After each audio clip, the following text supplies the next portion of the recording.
with an Isery though. You feel me? Nah. Nah. They're gonna be checking. Nigga, but why I keep fucking up?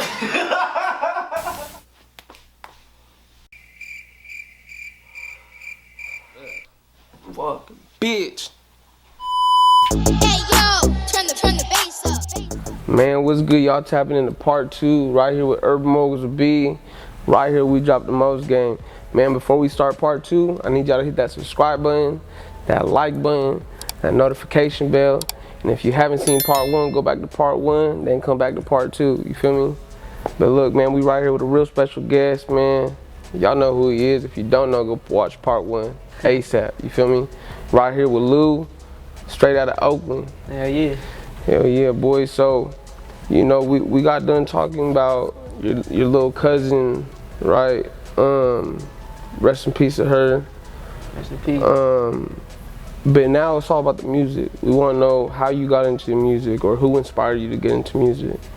My cousin LZ, it was the summer of middle school, going into high school from middle school. Okay. I had like this little cheap laptop and he installed FL Studio on it for me. And that's FL Studio? FL Studio. Oh, FL Studio. It's Fruity Loops. Oh, okay, yeah. So that's why I learned how to start making beats. So that's how I started my music journey, was making beats. Yeah. I was doing that until about 19. And I realized, like, bruh, I could do better on these beats than some of the people that I was rapping on them. So yeah. I started writing my own raps around 19, and that's when I started rapping. Oh, then you started 19 years old rapping? Yeah. For real? Yeah, for sure. Damn, that's crazy. I would have thought you started at like 12, 13. Like, you got bars, bro. That's Thank you, crazy. bro. Yeah. 19. Yeah, picked it up late. Yeah. So is that when you started writing music, or is that when you dropped your first single or whatever? Nah, that's just when I first started even like rapping over a beat. Like my voice was never on a microphone until I was 19. So. What was the first beat that you rapped? Was it someone else's beat, or was it just a? Nah, it was my shit. My first like 9 songs I ever put out, I produced myself. Them shits was garbage, but yeah, you had to start somewhere. Yeah, you gotta start somewhere. Hell yeah. Who's your favorite artist? Yeah, that's a hard one. All right, let's just say your favorite 3 artists. My favorite 3: Wayne, Kanye, and it's a tie between Drake and J. Cole. I'm not gonna lie. Drake and J. Cole? Yeah. Why is that a tie though? They kind of rap about 2 different things. Cause Drake, I respect Drake from a perspective of the quality of music, right, and the diversity. J. Cole, I respect from a lyricist, cause you know at heart I'm a lyricist. Yeah. I respect him from his pen game. So I always say Drake is better at rapping than J. Cole, but J. Cole is a better rapper than Drake. If that makes sense. That don't make no sense. That don't make no sense. Nah, that's like, that's crazy. So like Drake's execution when he raps. Oh, okay, is so crisp and precise, and it's like his bars, every line has meaning. Yeah. J. Cole is like double entendres and metaphors and telling stories. Right. So that's why I like both of them. So for the people who don't know or haven't heard your music, is your style unique, or is it something like anybody that you could compare to? I think my style is pretty unique because I kind of got inspirations from, like I said, both J. Cole and Drake. Yeah. I think I tell stories and stuff kind of like J. Cole, but I model my sound kind of more after. I can see that. After Drake, more like melodic and. Yeah.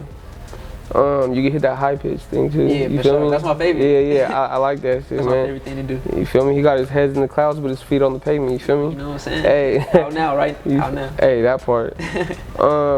When it comes to singing like that, you feel me, hitting that high pitch stuff, how did you find like a way to be comfortable doing stuff like that or trying stuff like that when it comes to music? You know what I mean? Because it could be kind of like people, I guess you could say it's kind of scary, you feel me, when you first try new things that you're not used to. Yeah. Well, first and foremost, I want to shout out Auto-Tune. Shout out T-Pain. Yeah, give me the ability to even do that type of stuff. But as far as finding confidence for that, I never cared what people thought about my music. Right. I never cared what people think about me. So I was always interested in just trying to elevate whatever it is I'm doing and be creative. Right. And Cause you look at like someone like Kanye, he doing like crazy stuff. Yeah. People never heard. So if he could do that, then bro, I could go and do some high pitch notes or whatever. No, that's facts. That's facts. I think you was signed to a label, right? Out of LA. Yeah, create music group. Create music group. Yeah. How did that come about, and at what age? Since you started at 19 years old.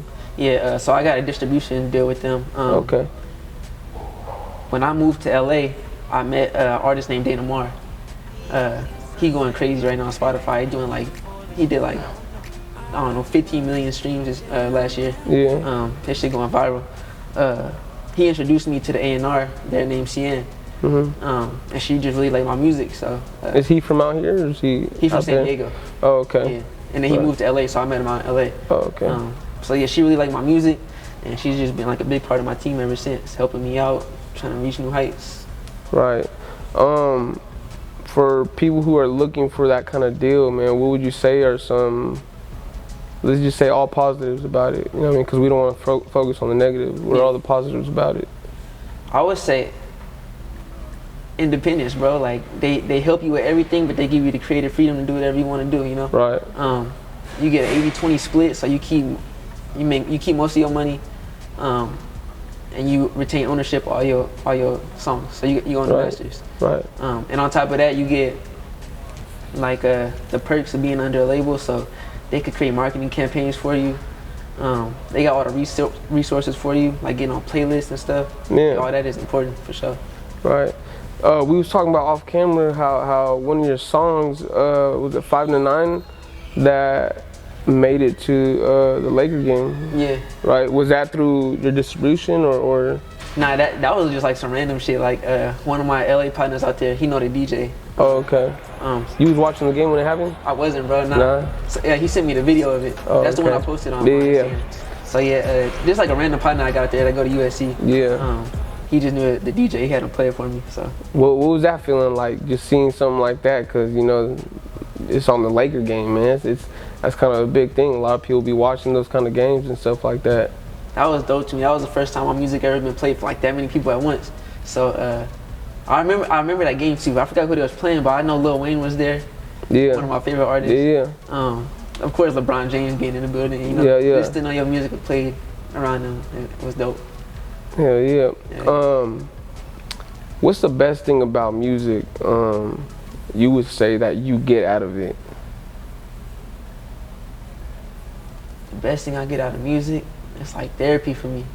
Right. Like if I had a long day, if I had a bad day, if something bad happened to me outside or whatever, I could come home, make some tea, you know what I'm saying? Put the honey in there, go sit in the booth, put my headphones on, play a beat, and I can just write about life, write about whatever I'm feeling.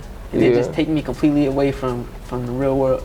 Do you need is it okay to have like lights like this, or do you need the lights dim, or do you need those black lights, you know, different colored lights, or to get a vibe, or what? Candles? That's what is it? My thing is candles for sure. Oh, okay. I like dim lights. I like I got the blue LEDs. Okay. Yeah, in the studio, and candles. That's my thing. The scented candles. Yeah. I gotta have those. Right. So the Head in the Clouds, right? That's the name of it. Yeah, Head in the Clouds. And that's the most recent one that you just dropped. Came out on Billboards, or your distribution helped you get on that billboard? Yeah. Out in New York. What was that like? And like, how did it affect your I would say platform? You know, did it bring more people in to get to know who you are, listen to music, or did your streams go up? What was that like? So an artist named Jay Walt, under my same distribution, he's the one who helped me get the billboard out there. That was so dope, because again, just seeing your creation. Yeah. And I actually created the picture and everything. Yeah, the design on it. So just to know I even did that. It was just dope to see that in Times Square, because that's like the mecca of advertising, I guess. Shit, even music, I would say. Yeah, for sure. That's where it started. Yeah, New York hip hop. Yeah. So yeah, what's your question? I forgot. It was, what was the feeling that you got from just seeing the billboard out there, and the feedback that you got from it? It was inspiring. It motivated me. It energized me, because I don't know I don't know if the direct billboard affected the streams, but I know when I posted it to social media, Yeah. it went crazy. Yeah, so yeah, no, I maybe it seen came that. from that, but yeah, for sure brought in hella new fans. Hella dope producers from the Bay hit me up to work. I made like some industry connects just off that, so Yeah. that was dope. It definitely helped. Yeah, right on, man. That shit was crazy. I was looking at that and I was like, damn, he's in Times Square. That's crazy as hell. Yeah. You know what I mean? So from your start of your artist career, poet career, right, to now, how do you feel like you've grown throughout your music? Like as far as my creation, like Yeah, creating ability. creating ability. Oh man. Because I know a lot of artists, they get that writer's block or they'll start writing about the same shit, but they'll figure out different ways to say it and word it, you know what I mean? But I feel like listening to your music, as far as I have, each song just keeps getting better and better, and you know, it's just different kind of feelings each song. That's my main goal every time. I never want to be that artist that makes the same song over and over and over again, you know? Yeah. Every song I want to be a different vibe, a different message, different tempo even. Like if the same two songs got the same tempo, I don't even want to drop it. Yeah. I want every song to be different. That's for me, the quality of the content has always been number one over anything else. So that's helped me grow so much from the beginning.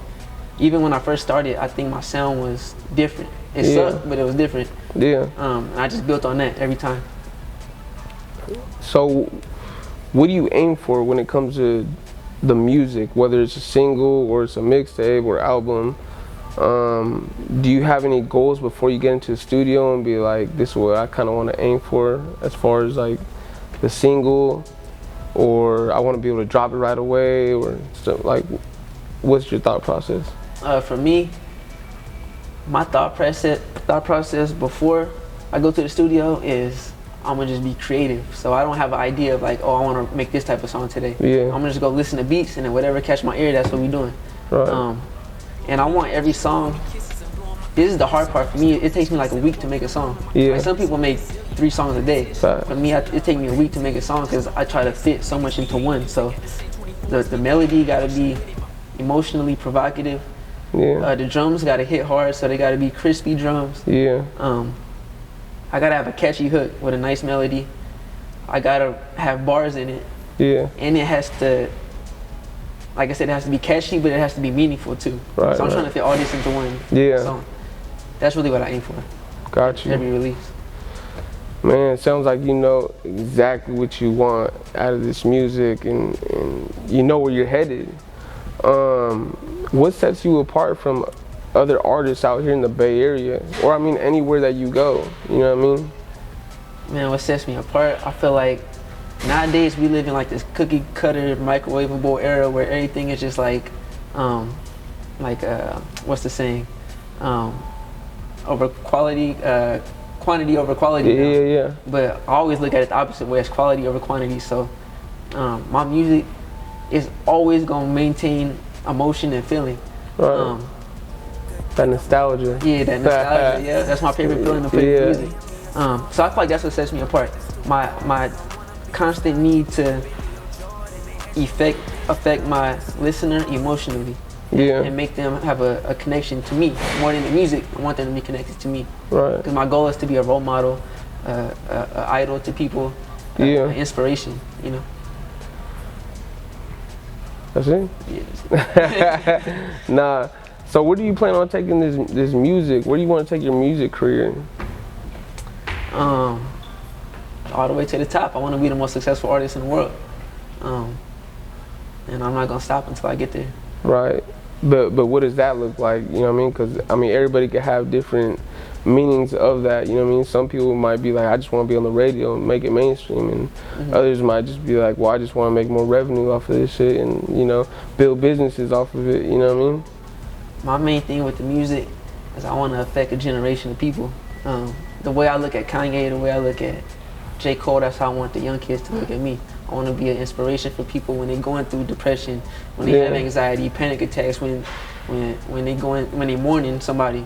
I want them to be able to turn on my music and say, this is what they relate to. And I want that for millions of people. Yeah. And aside from that, I want to provide for my family and make sure don't nobody ever gotta struggle for nothing again. Right. You know, that's important to me. Hell yeah. I got 2 questions for you before we close this thing out. One, well, let's just start with one. What kind of message can you give to people who are either just starting to do music and they're independent? Would you tell them to try to find a distribution deal, or would you tell them to stay indie? What kind of message can you give to them? For anybody starting music, this is the most simple part, but it's the hardest part, is do not give up on yourself. Cause like I said earlier, you're gonna go through so many ups and downs. You're gonna fall, you're gonna fail, doors slammed in your face. You cannot give up on yourself. Yeah. Keep believing in yourself, keep creating what you wanna create, cause you gotta think, it's 7 billion people in the world. So if you got this super niche. To be exact, you know what I'm saying? Exactly. It's 7.8 billion people, so if you got this super niche sound, is that what you say, niche? Yeah, it's niche. Yeah, niche sound. Like that. It's gonna be millions of people that like it. You know what I'm saying? So don't try to go chase what you see on the radio or on Instagram. Try to impress everybody. Yeah, just impress your fan base. Yeah. And it's gonna be millions of people that's gonna fuck with that. Yeah. So believe in yourself, stay true to your sound. And yeah, keep going, bro. Somebody gonna like it. You know what I'm saying? You start with one turns to 2, 2 turns to 3, and so on and so forth. If one person like your music, bro, 1,000 people will like it. Yeah. And so the last question, man, is when it comes to the music, right? What can people expect from you in the future? Like, can they expect more singles to drop this year, or more albums to drop this year, or what can they expect from Lew? Yeah, I'm dropping straight singles, bro. Until this year? Yeah, like back to back to back. That's all I'm doing all year, straight singles and videos. Okay. I feel like even now, even though I've reached this point of being hella raw, I'm still building on my sound. Yeah. I'm still building my quality. So I'm still finding who I want to be. Right. So I think people will hear more of that this year. Do you have an idea of who you want to be? Musically or as a person? I mean, that's on you, right? As a person, shit. Is that how you view it? You view it as who you want to be as a person, or how you want to be as an artist? Which I guess they're the same thing, because I want to be true to myself. So right. So as a person, I want to be authentic and deep, and I want to be I want people to know that they don't gotta be some fucking street tough guy to be a rapper. You know what I'm saying? As long as you got a mind and you could articulate the world around you, you could build a fan base. Right. So I'm gonna do that through my voice, and just be true to me. Right on, man. Well, I appreciate you making your time for us to be here today. Thank you. You know, we had to double back, make it happen. Yeah. You know what I'm saying? Had to get that fade right, you know what I mean? Shout out Case, got me right. Hey, hell yeah. Go ahead, let the people know where they can find your music, where they can find your social media, and your latest song out. Yeah, for sure. You can follow me on Instagram and Twitter at Where's Lew, at WHEREISLEW, and I'm on TikTok. Please follow me on TikTok at Where's Lucifer. That's hella long. I'll just let you spell it yourself. At Where's Lucifer. Heading the Clouds out now. The video dropping soon, and we're gonna go crazy this year. 2022 is the year Lew. You feel me? Yeah, all singles, baby. Y'all stay tuned. Man, look, y'all tapping into another episode of Urban Moguls with B. Right here, we drop the most game. Before we close this out, go hit that subscribe button, that notification bell, and that like button. Check out a couple other interviews. Check out part 1 especially, though, if you haven't already. But look, y'all tapping in, stay locked in, man. Right here with Lew, straight out of Oakland. Peace, brother. Yeah.